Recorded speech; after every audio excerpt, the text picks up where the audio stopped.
की बड़ी खबर ग्वालियर से, जहां ओबीसी महासभा ने बंद का आह्वान किया। आरक्षण प्रक्रिया के विरोध में बंद बुलाया गया है। भिंड, मुरैना, ग्वालियर समेत प्रदेश के अन्य क्षेत्रों में बंद का आह्वान किया गया। 50% आरक्षण सीमा के विरोध में ये बंद का आह्वान किया गया है।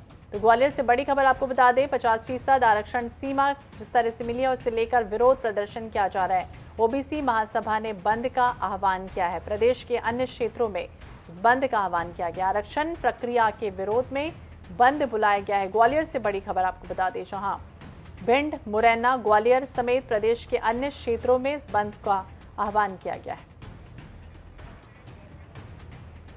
जावेद खान ज्यादा जानकारी के लिए हमारे साथ जुड़ गया है। जावेद, 50% आरक्षण सीमा लगातार हम देख रहे थे विपक्ष विरोध कर रहा था और अब ओबीसी जो है वो खुद विरोध पे उतर आया है। क्या कुछ जानकारी मिल रही है, किस तरह का यह आह्वान किया गया?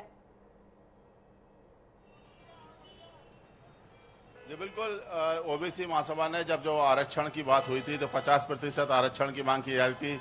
मध्य प्रदेश की सरकार ने सुप्रीम कोर्ट में अर्जी लगाई थी, उसके बाद से ही विरोध कर रहे थे कि उनको 50% आरक्षण दिया जाए। अब चूंकि नगरीय निकाय स्तर पर हैं, चुनाव होने वाले हैं और ओबीसी महासभा का पहले से बंद का आह्वान था 21 मई का, जो आज हो रहा है, और उसके तहत ग्वालियर सहित भिंड, मुरैना में भी इसके आह्वान किया जा रहा है। और जो ग्वालियर में ओबीसी महासभा का आरक्षण को लेकर जो कार्यक्रम घोषित किया गया था उसका असर बहुत पहले से था, लेकिन आज जो आह्वान किया गया उसका मिला जुला असर देखने को मिल रहा है। ओबीसी महासभा ने मोरार क्षेत्र में कभी बाजार बंद करने के लिए एक रैली निकाली है। हमारे बीच में ओबीसी महासभा के जिलाध्यक्ष बात करने की कोशिश करेंगे। जो बंद था, बाजार सामान्य रूप से दिखाई दे रहा है, क्या लगता है आपको कुछ बंद का असर है, क्या कितना है?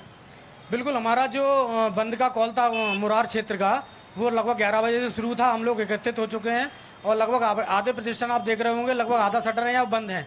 जैसे ही हम रैली निकालेंगे निश्चित रूप से सभी बंद हमें समर्थन देंगे। सारा व्यापारी वर्ग हमें समर्थन देने को तैयार है और आगे की रणनीति है कि हम संपूर्ण ग्वालियर को भी यहाँ बंद कराएंगे। जो हमारी अलग अलग टीमें जो हमने गठित की हुई हैं वो लगातार ग्वालियर क्षेत्र और लश्कर क्षेत्र को कवर कर रही हैं और उनको बंद करा रही हैं। आपका आखिर स्टैंड क्या है? जो ओबीसी महासभा चाहती क्या है, किस तरह के आरक्षण की चले? जिस तरह की आपने देखा ईडब्ल्यूएस में 10% आरक्षण दोनों सदनों में पारित करा करके उसको 10% दे दिया गया। हमारी वही मांग है कि हमारी शिक्षा के संख्या के अनुपात में हमारी हिस्सेदारी दी जावे और 9वीं अनुसूची में हमारे आरक्षण को सम्मिलित किया जावे। मध्य प्रदेश सरकार और केंद्र में बैठी हुई सरकार दोनों ही बीजेपी सरकार है। हमारा उनसे अनुरोध है कि विशेष सत्र बुला करके दोनों सदनों में हमारे इस आरक्षण को पारित कराएं और 9वीं अनुसूची में डालें। ये बिल्कुल, जो आरक्षण को वो वैधानिक मान्यता चाहते हैं कुछ और लोग हैं जनता के। ओबीसी महासभा ने आज ग्वालियर बंद का आह्वान किया है, क्या पसंद का असर दिख रहा है कुछ? पता नहीं। कहाँ से आ रहे हो? रामपुरा से। बंद है क्या ग्वालियर? बंद है, दिख रहा है क्या बंद? नहीं तो तो ये माहौल है, मिला जुला असर है। आप देख सकते हैं कि जो बाजार है पूरा सुचारू रूप से चल रहा है। लोगों को हालांकि इसमें जो आरक्षण का मामला है उसको लेकर कितना समर्थन मिल रहा है उसकी बात ग्वालियर में देखने को मिल सकती है। कुछ रैली और वो जो ओबीसी महासभा के लोग हैं उनका दावा है कि लश्कर क्षेत्र में, मुरार क्षेत्र में बंद का आह्वान किया गया है, लेकिन जो यातायात को उन्होंने पहले से ही और जो मेडिकल सुविधाएं उसको देने की बात की थी, लेकिन अब जो बंद का असर है, चूंकि परिवहन बराबर से चल रहा है, लोग हैं यात्री के हमारे बीच में कुछ ऑटो संचालक है, उनसे बात करने की कोशिश करेंगे कि बंद का असर दिखाई दे रहा है ग्वालियर में? नहीं, कोई असर नहीं। बिल्कुल जैसे आह्वान किया था, आप समझते हो कि ओबीसी जो आरक्षण बंद कर रहे हैं उसका उनकी मांगे जायज है?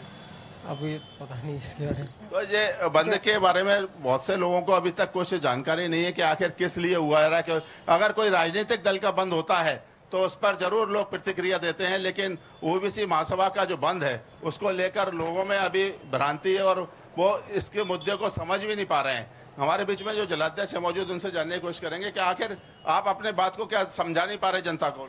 नहीं, बिल्कुल हम समझाने के लिए पूरी तरह तैयार हैं और समझा भी रहे हैं, लेकिन जिस तरह की मध्य प्रदेश सरकार ने जिन शब्दों का इस्तेमाल करते हुए मीडिया के माध्यम से लोगों के बीच भ्रांति फैलाई है कि 50% तक ओबीसी को आरक्षण दिया गया है, जबकि वो ऐसा नहीं है। 50% की वो लिमिट है जिसके अंदर SC/ST को 36% दिया जा रहा है और हमें 14% दिया जा रहा है। मध्य प्रदेश सरकार के द्वारा भ्रांति फैलाई गई कि हमें 35% आरक्षण दिया जा रहा है, जबकि ऐसा नहीं है। हमें आज 14% आरक्षण मिल रहा है, जबकि कांग्रेस सरकार में 27% के लिए उन्होंने कोर्ट में जाकर के दाखिल की थी अपनी याचिका, और बीजेपी हमें दोबारा से लाकर के हमें 14% पे पटक दिया है। इस चीज को समझने के लिए हमारे जो ओबीसी वर्ग है उनको समय लगेगा, जैसे ही उनको जानकारी मिलेगी। चुनाव आयोग ने और सरकार ने, कोर्ट ने तो बिल्कुल सुप्रीम कोर्ट में जिस तरह से ओबीसी आरक्षण का मुद्दा गरमाया हुआ था, 50% आरक्षण के बाद सामने आई थी, और इसे लेकर अब ओबीसी महासभा जो है वो एक बंद का आह्वान करी। हालांकि मिला जुला प्रतिक्रिया जो है वो सामने आई है। कई लोगों को तो अभी तक ये भी नहीं पता कि ओबीसी आरक्षण पर जो बंद का आह्वान किया गया वो किस तरीके से काम करेगा। आगे बात करेंगे खंडवा की। तो